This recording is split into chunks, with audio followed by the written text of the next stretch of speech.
Welcome to the online video for Friday for Chem 3353. Today what we're going to do is talk about the electronic structure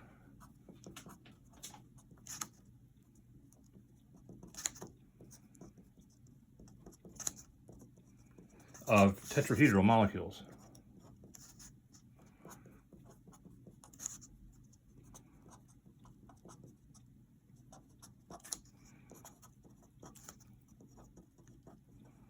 And so in this situation, your structure is going to look like methane does. All right, tetrahedral, like that. And a tetrahedral field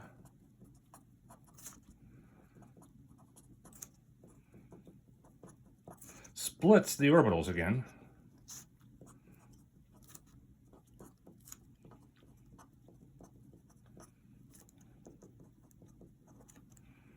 into two sets. And this is a little bit different than what we saw before. And so what happens is the dxy, the dyz, and the dxz orbitals form a set called T2, not T2g, okay? And in lower energy now, we have the x squared minus y squared and z squared orbitals form the E set. So it's sort of reversed. The three degenerate orbitals here are on the top, and the two degenerate orbitals are on the bottom in terms of energy. The separation between these two energy levels is called delta T. So remember, for the octahedral crystal field, it was delta O. Here, it's delta T for the tetrahedral field. And one of the things to point out, and we won't get into the relative actual energy differences, is that delta T is smaller than delta O. So that's going to have a ramification that we saw before. So why does this happen? The dxy, dyz, and dxz orbitals point toward the ligands.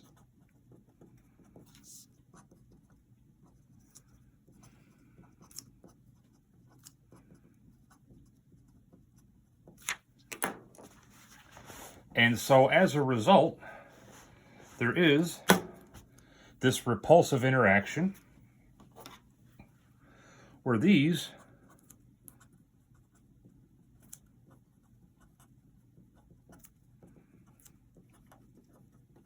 are increased in energy versus a spherical environment.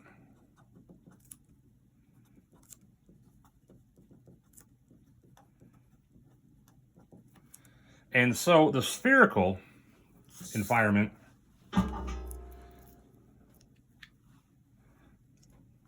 would come here, where all of these are degenerate. Right? All 5d orbitals have the same energy in the spherical environment. 3 of these are going to go up, and 2 are going to go down. This is the E set. This is the T2 set. So again, this is x squared minus y squared, z squared, xy, yz, and xz. And that is the long and short of it, because what then occurs is you have the x squared minus y squared, or d orbital, and dz squared again,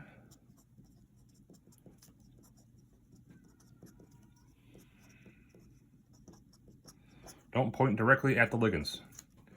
So the whole arguments that we made before for the octahedral crystal field apply here as well.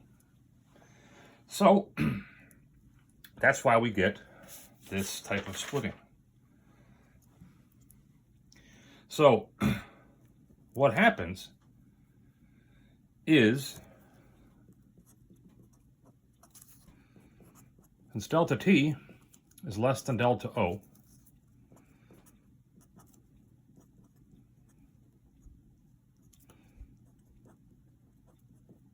all complexes are high spin. There's no low spin or high spin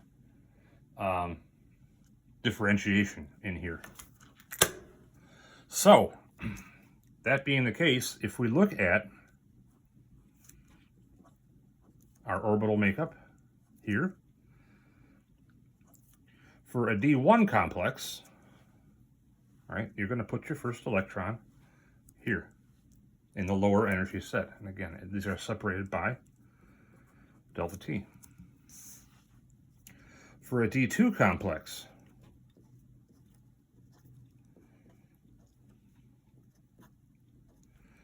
you're going to use Hund's rule yet again and put the orbitals in individually in degenerate orbitals with parallel spins. Now, this is the situation where, right, you would have, if delta T weren't so small, the possibility of placing a pair of electrons down here in the E set. This doesn't happen. And so you put that third electron in T2. And the reason for that is that the electron-electron repulsion energy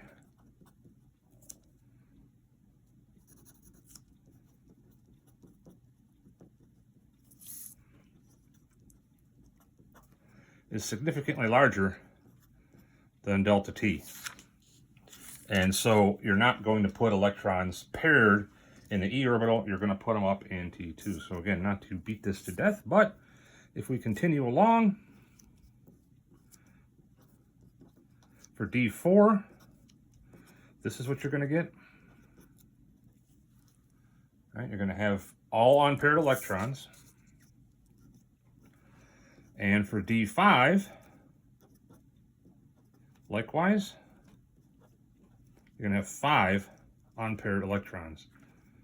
So these guys are all high spin. Right? There's no possibility of pairing electrons down at the lower orbital. It's only when you get to D6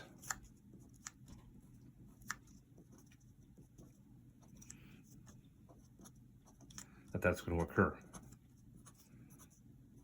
Now, where do you put the 6th electron? You're going to put it at the lower energy. All right, so you're going to pair that in E. And then, going to D7,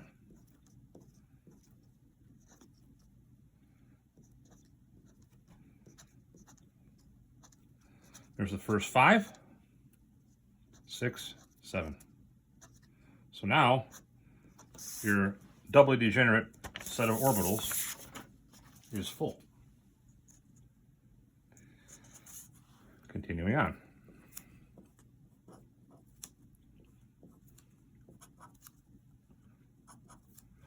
This is going to be your D8 configuration, D9,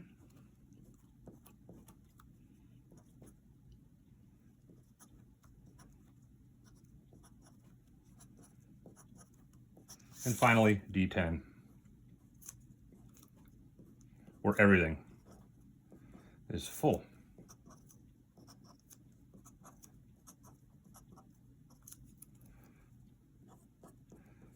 And so to determine the electron configuration of a complex with these orbitals in a tetrahedral environment, you follow exactly the same thing that we did for the octahedral example, except that you don't have that low spin possibility.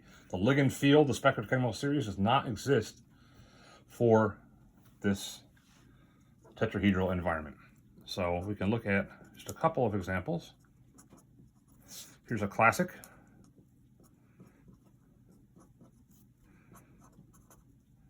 Nickel tetracarbonyl. This stuff is an important reagent, but it is also extremely toxic. It's one of the most toxic carbonyl complexes that there are. And so if you're working with this guy, you've got to handle it with care. So what is the d electron count for this? Well, again, remember what carbonyl looks like. It's neutral. So there's no charge. Therefore, this has to be nickel 0. And it's in group 10, so it's D10. Right? And its coordination number is obviously 4. And so if you wanted to draw the energy diagram for this, it's going to be the one where everything is full. All right. Now, what if you have a different metal? Where you're going to see these complexes, by the way,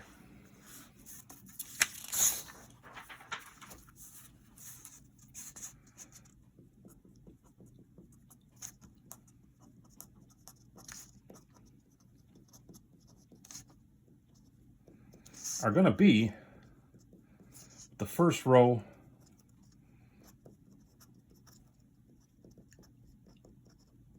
transition metals. Specifically, the late 3D metals. So who's going to do this? Manganese, iron, cobalt, nickel, sometimes copper.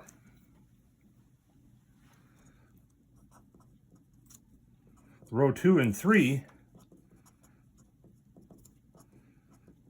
transition metals, will typically form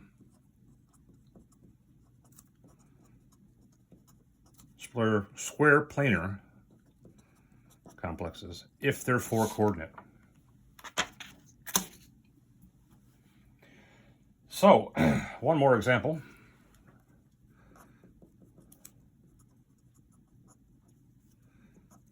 How about this guy?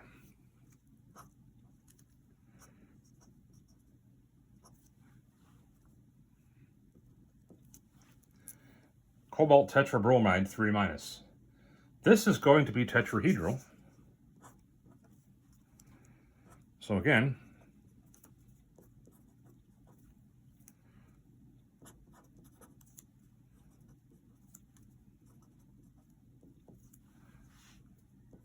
and the complex has the -3 charge. So where's the -3 charge at? Well, remember how this works. All right, if you say it's on cobalt, that's not true. That's not going to work. Cobalt is the positive part, the Lewis acid part. The bromides are the Lewis base part. They're the negatively charged anion. So if we look at what bromine looks like, again, if you draw its Lewis structure, it's fairly obvious that it has a negative charge. So it has a -1 charge times 3. So this is -3. All right? But there's 4 bromines. Therefore, you have to have cobalt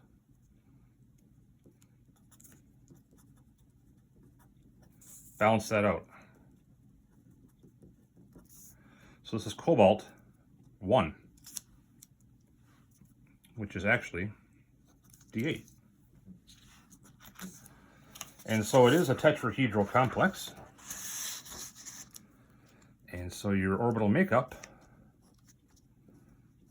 is going to be 1, 2, 3, 4, 5, 6, 7, and 8. So this follows that pattern. This is possible formally. You can actually do something like this. So that's how you ascertain or come up with the electronic structure of a tetrahedral complex. So now, speaking of things that like to be 4-coordinate, what we're going to do next is step back into the more rudimentary descriptive inorganic chemistry stuff that we've been doing for the majority of the class instead of this transition metal stuff. So the primer that you've gotten on transition metal chemistry, again, will come in handy in advanced courses. So if you ever need these notes again or something like that, and you've lost yours, let me know, because I have permanent copies of them. So what we're going to do now is look at the group 12 elements. These are called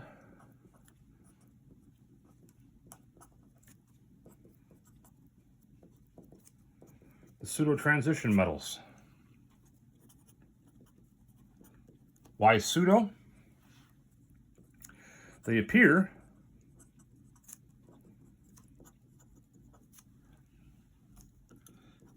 in the D block, but their valence electrons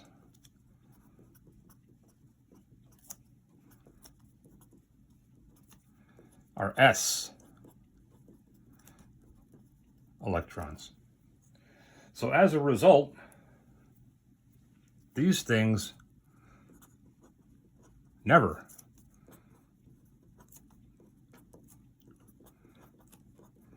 lose D electrons. They are always ND10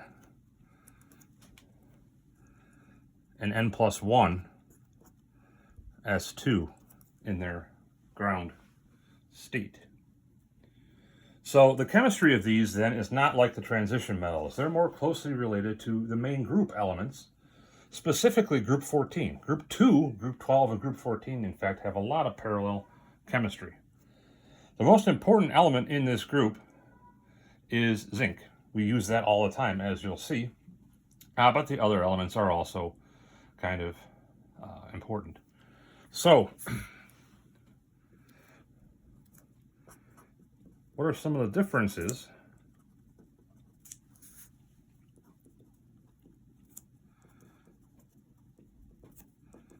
from the transition metals?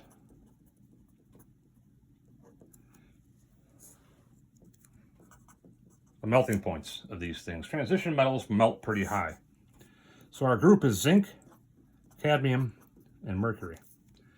Zinc's melting point is 419 degrees C, which is low relative to something like iron or palladium or something like that. Cadmium's is 321 degrees C, and as you probably know, mercury is a liquid at room temperature, and its melting point is minus 39 degrees C. So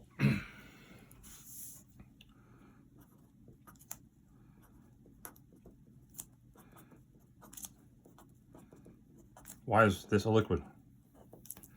This, again, is due to something that we've talked about in the past, and that is relativistic effects.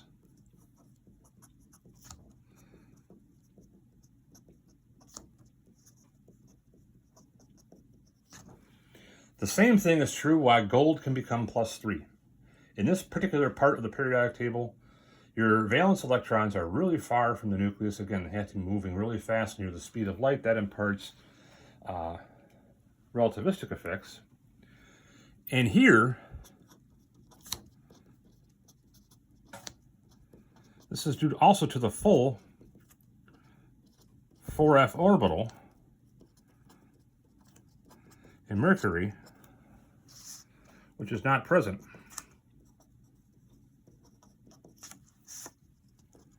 in cadmium or zinc. So that filled 4f subshell drastically lowers the melting point of mercury. So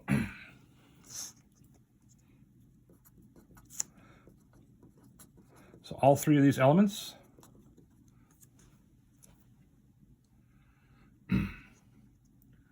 have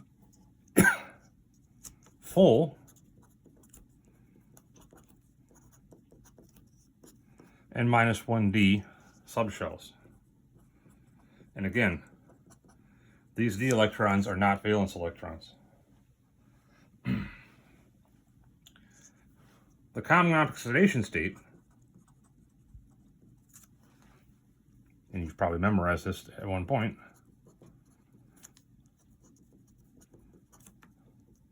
is +2.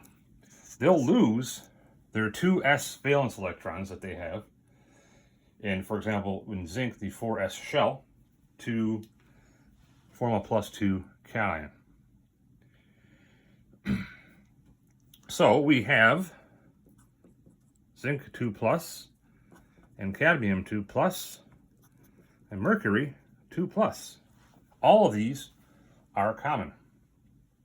But, once again, due to its strange positioning on the periodic table, mercury +1 exists. Not true for zinc, not true for cadmium. But this exists not as Hg+, and again, this is something from general chemistry, Hg2, 2+. And so, this is a linear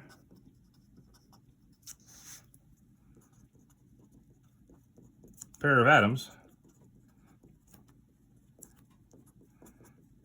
with a mercury-mercury single bond. And in crystal structures of these things, of compounds of it, you can see that there's a bond there. Now, how does it form a bond from one metal to the other? It has a single s electron, which it shares with its partner. And the other thing to point out that's important is that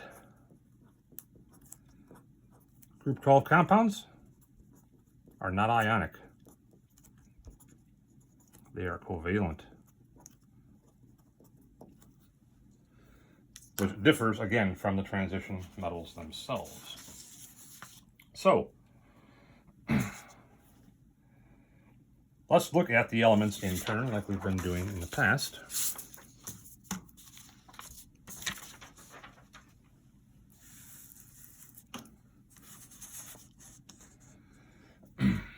And we can look at zinc and cadmium.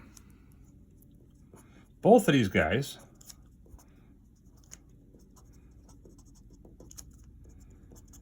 are chemically reactive. And so, for example, if we just take zinc, its reaction with dilute acid proceeds as follows. If you take solid zinc and drop that into an aqueous solution of a hydrohalic acid, you're going to make the zinc halide, which will dissolve because it's soluble, and hydrogen gas, which then bubbles out of solution.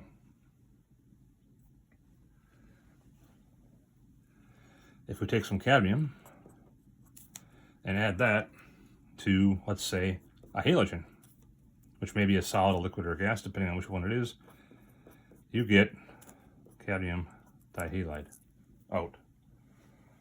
So, both of these elements also tarnish quickly.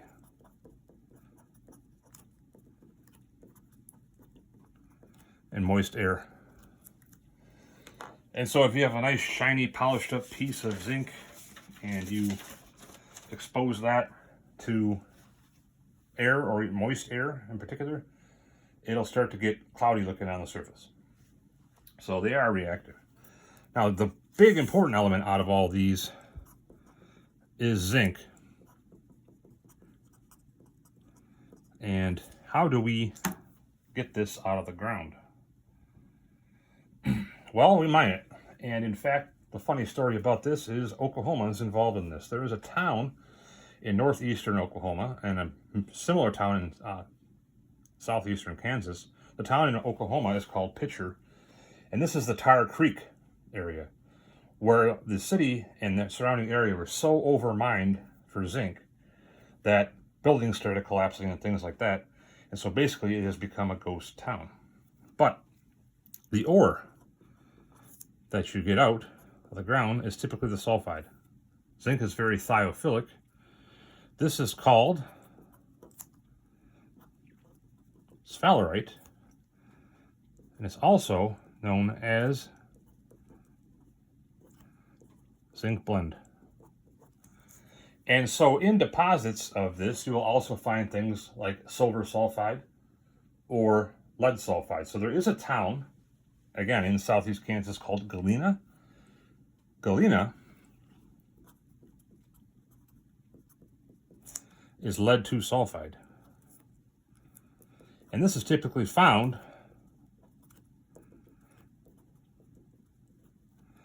in mines where you're actually primarily looking for zinc sulfide. So how do you extract this and then get the metal out?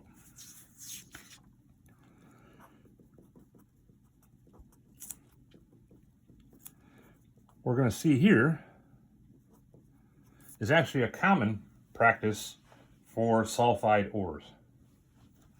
And it's 2 steps.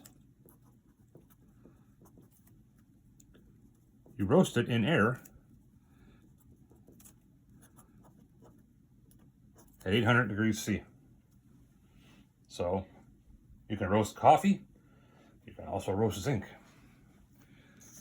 And the reaction that occurs is 2 molecules of zinc sulfide, which is a solid, will react with atmospheric oxygen. So you're heating this up, and you're going to produce 2 equivalents of zinc oxide, which is a solid, and the byproduct is SO2, which is a gas and a pollutant. And so when this is being done, care must be taken to dispose of that byproduct carefully. So the second step, step 2,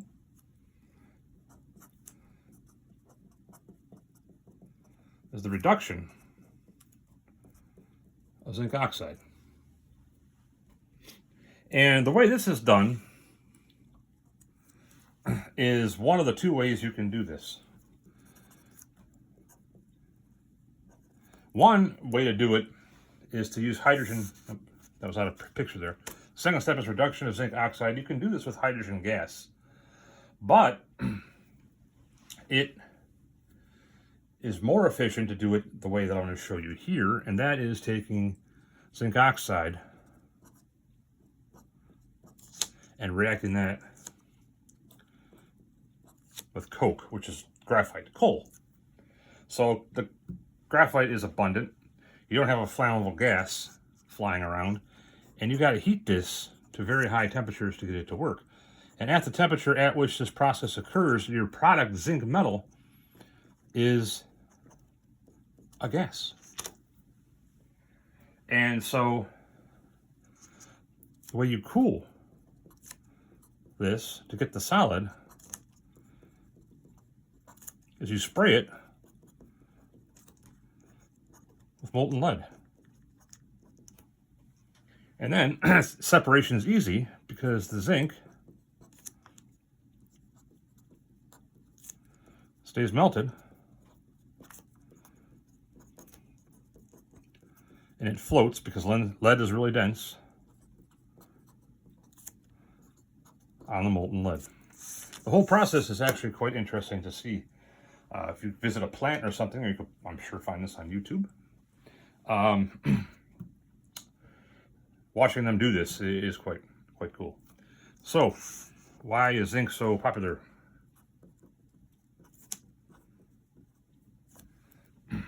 The big application of this, and you've probably heard this term before,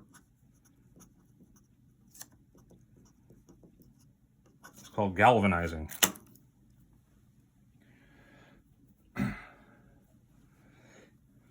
And typically,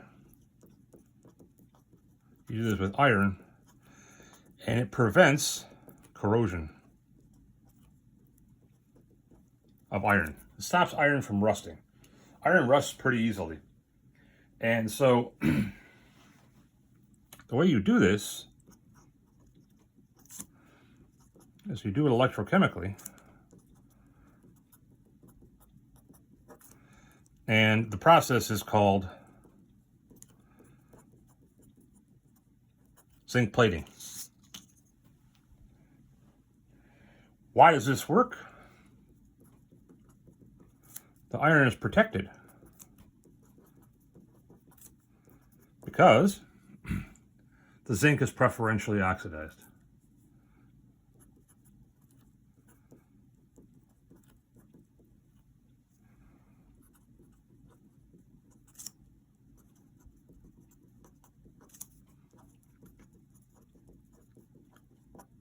And you can compare the standard potentials of the two. For zinc 2+, now remember these are always written as reductions, it's negative 0.76 volts, and for iron 2+, it is negative 0.44 volts. So since zinc has a pretty substantially more negative standard potential of reduction than iron, it's preferentially oxidized. And that's the process of galvanizing that we use. Now, where else does zinc get used a lot? And this is actually kind of ironic. Let's see if we've got a sample. Why, yes, we do. Right in there. And that's a penny. Pennies are not solid copper anymore. They're actually a lump of zinc that are electroplated with copper. Copper's too expensive to make a 1 cent coin. In fact, Canada has discontinued use of the 1 cent coin, and they just round things up or down if you pay in cash. And there's an argument to that here in the US too, because the penny is essentially worthless. But yeah, this is primarily zinc. So how about some compounds?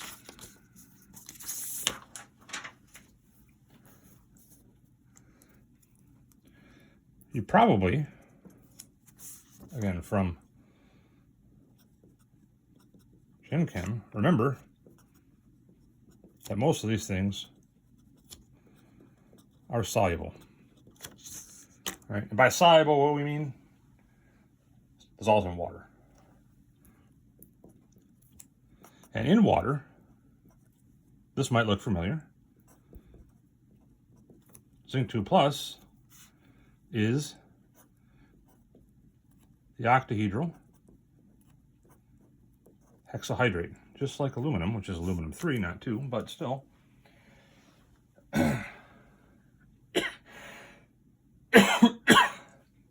This has the same properties as the aluminum salt that I referred to, although there's only one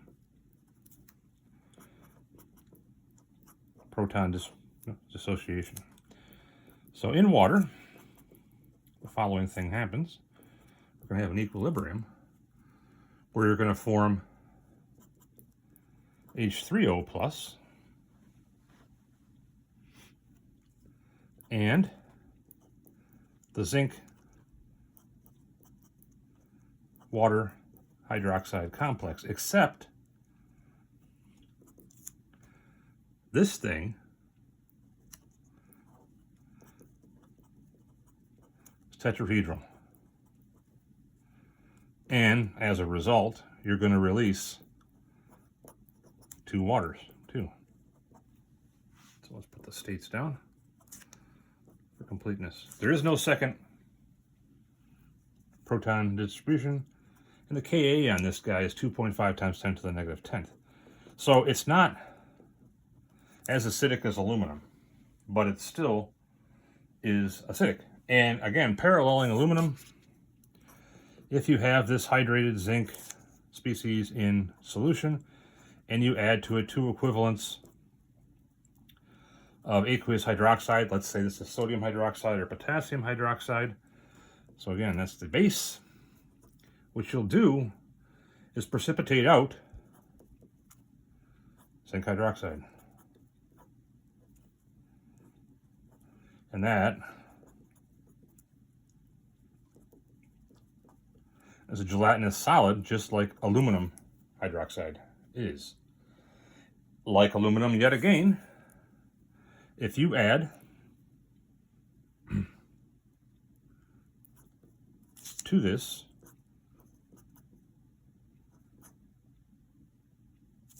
oops, the 2 is outside of there, excess hydroxide, you'll form the tetrahydroxo zincate ion. So this again looks just like what aluminum did.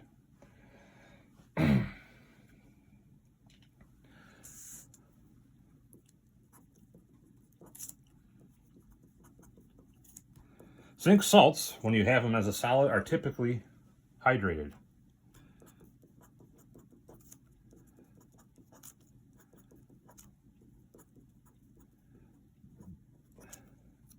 And so, for example, the sulfate, if you have it from a common chemical supplier, is a heptahydrate. The nitrate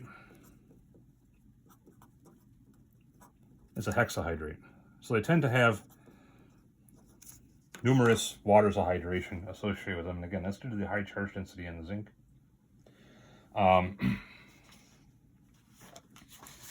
So in particular, then, the zinc salt that's of interest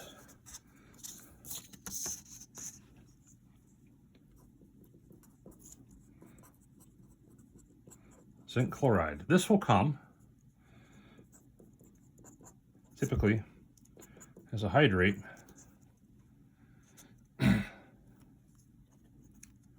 or this can be anhydrous.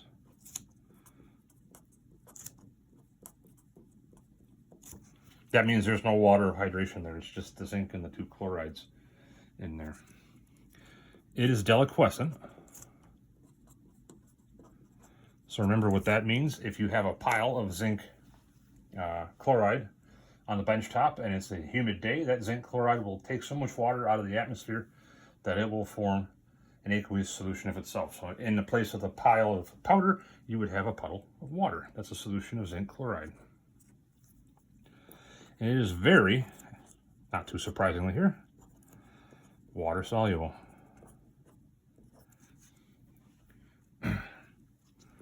This stuff, even though it looks like it's neutral, which it is actually a Lewis acid. And this is true for the group 14 halides as well. And so this is made use for flux when you're soldering something, and also preserving wood.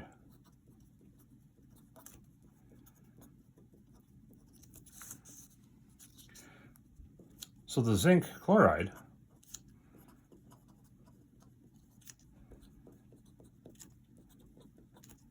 removes surface oxides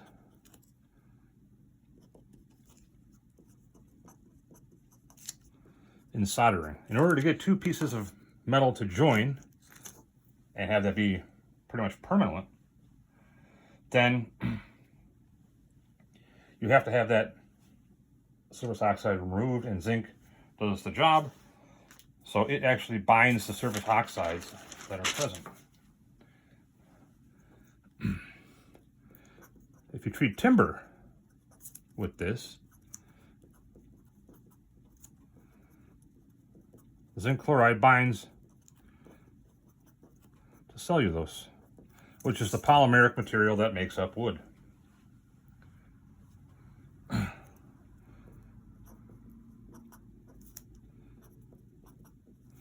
And it kills insects.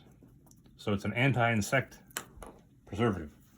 So the stuff that you buy from your Lowe's or your Ace Hardware or whomever that's treated wood, that's treated with zinc chloride.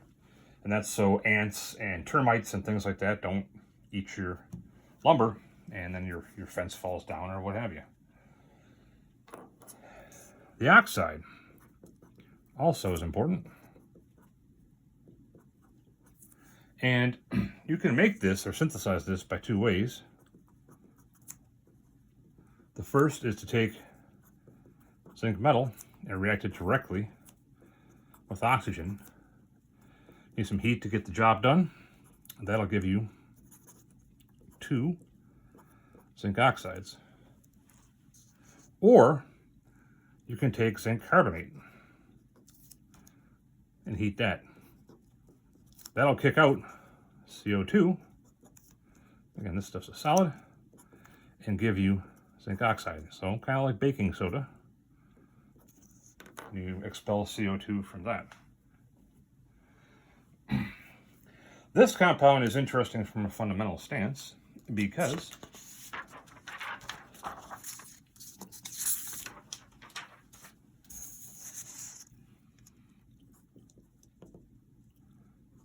zinc oxide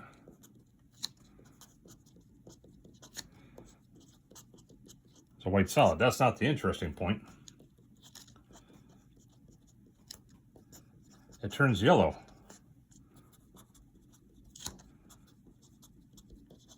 When heated. That's what's called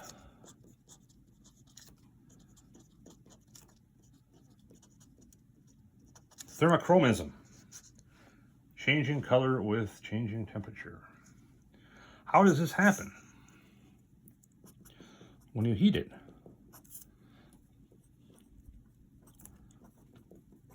Some oxygen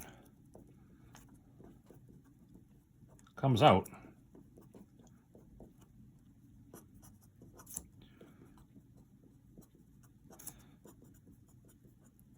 of the crystal lattice. That results in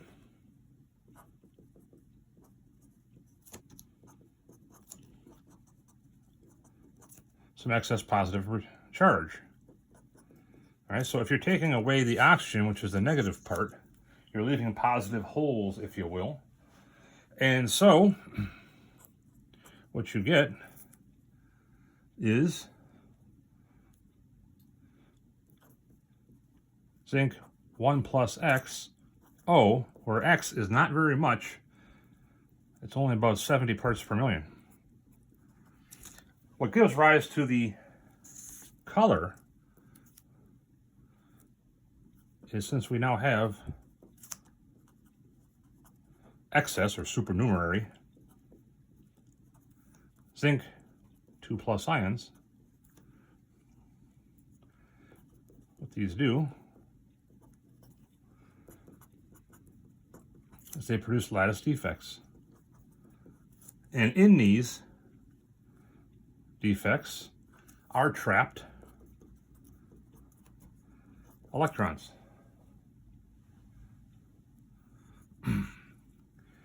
And the trapped electrons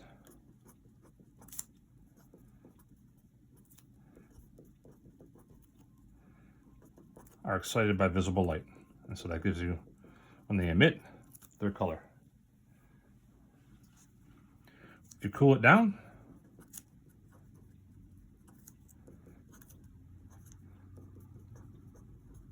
the oxygen returns and the sample becomes colorless again. And you can do this back and forth.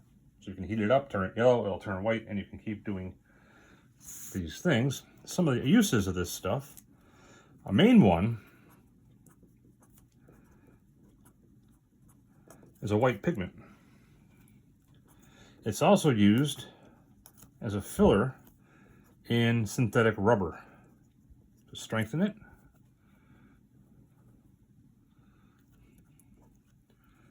And it's also a component in ceramics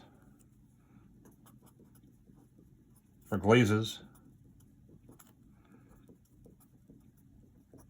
and enamels. It's also used in